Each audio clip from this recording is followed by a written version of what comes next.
কারণ আস্থা ভোটে চম্পই জয়ী। নতুন মুখ্যমন্ত্রীর উপরে আস্থা রাখলো ঝাড়খণ্ড বিধানসভা। চম্পাই সোরেন, তার উপরেই আস্থা। পক্ষে ভোট পড়ল 47টি, বিপক্ষে ভোট পড়ল 29টি। চাপমুক্ত চম্পাই সোরেন, আস্থা ভোটে জয়ী চম্পাই। এই মুহূর্তে যে খবরের দিকে নজর রাখবার চেষ্টা করেছি, আস্থা ভোটে পক্ষে 47টি ভোট, বিপক্ষে পড়ল 29টি ভোট। অর্থাৎ চম্পাই সোরেনের উপরেই আস্থা ঝাড়খণ্ড বিধানসভার।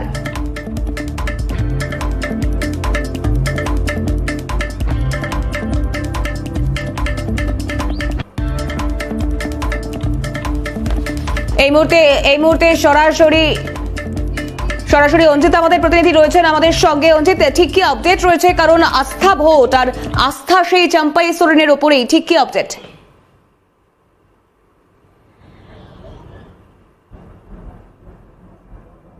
একেবারেই দেখো, আস্থা ভোট আজকে এবং আজকে প্রাক্তন মুখ্যমন্ত্রী হেমন্ত সোরেন এই আস্থা ভোটে সামিল হয়েছিল। সকাল থেকে যে ছবি আমরা বারবার খুঁজে বেরিয়েছি, যা বারবার আমরা দেখিয়েছি, বিধানসভায় হেমন্ত সোরেন এসছেন এবং তার সাথে সাথে তার বৌদি অর্থাৎ সীতা সোরেন, যে দুর্গা সোরেনের ওয়াইফ, তিনিও এসছেন এবং তার সাথে বহু সংখ্যক বিধায়ক তিনি এসছেন এবং চম্পাই সোরেন বিধানসভায় গিয়ে স্পিকারের সামনে তার সত্তা মানে আস্থা ভোটের যে জারি, সেই জারি কিন্তু রেখেছিলেন। অর্থাৎ বিধানসভাতে তিনি তার বিধায়কদের সমর্থন রেখেছিলেন, সমর্থকে তিনি 47 ভোট অর্থাৎ 47টি ভোট তিনি এনেছিলেন এবং অপরদিকে অন্যদিকে বিজেপি বিধায়করা কিন্তু 29টি ভোট এনেছিলেন।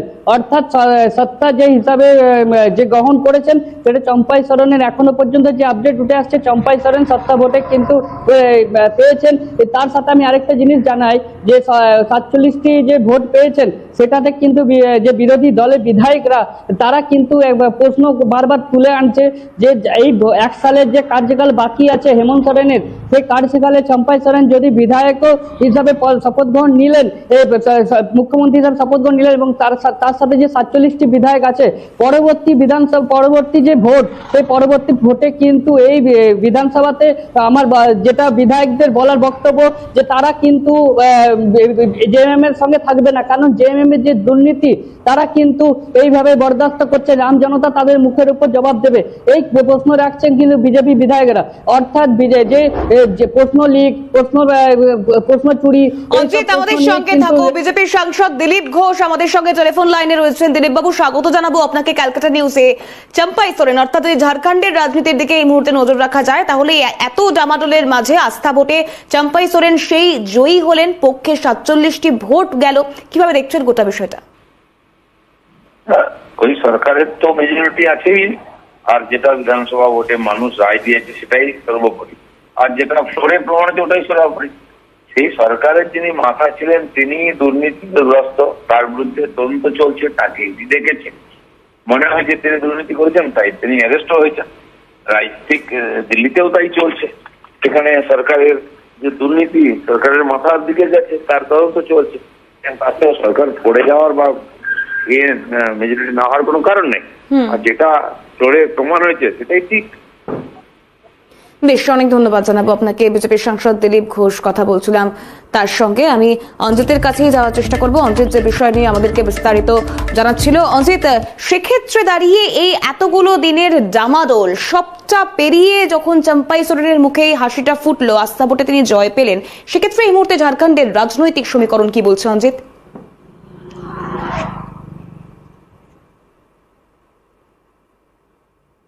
একেবারে দেখো, রাজনৈতিক সমীকরণ বিজেপি বিরুদ্ধে আমি বলতে চাই যে বিজেপিরা যারা আমাদের সঙ্গে কথা বলেছেন, বিজেপি বিধায়ক, তারা কিন্তু একবারেই বলছেন যে হয়তো 1 বছরে চম্পাই সোরেন মুখ্যমন্ত্রী হলেন, কিন্তু পরবর্তী ভোট, সেই পরবর্তী ভোটে হয়তো সরকার জনতা তাদেরকে বুঝিয়ে দেবেন, কারণ যে ইউপিএসসির যে রেজাল্ট সেই জেএসসির যে রেজাল্ট, সেই রেজাল্টের আগে কিন্তু পরীক্ষার আগে কিন্তু প্রশ্ন চুরি, সেইটা কিন্তু ঝাড়খণ্ডের মুখ্যমন্ত্রীর জন্য স্টুডেন্টরা, ছাত্ররা তার মুখ্যমন্ত্রীর পুতলা দহন করেছে। অর্থাৎ 29 তারিখে তার একটা রাস্তার মধ্যে সমীকরণ আসছে চক, সেই চকের মধ্যে মুখ্যমন্ত্রীর পুতলা জ্বালিয়েছে।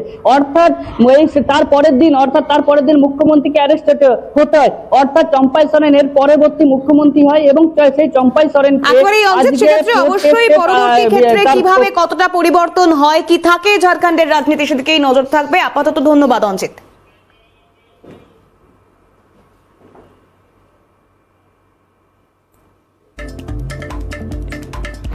চাপমুক্ত চম্পাই সরেন, নতুন মুখ্যমন্ত্রীর উপরই আস্থা।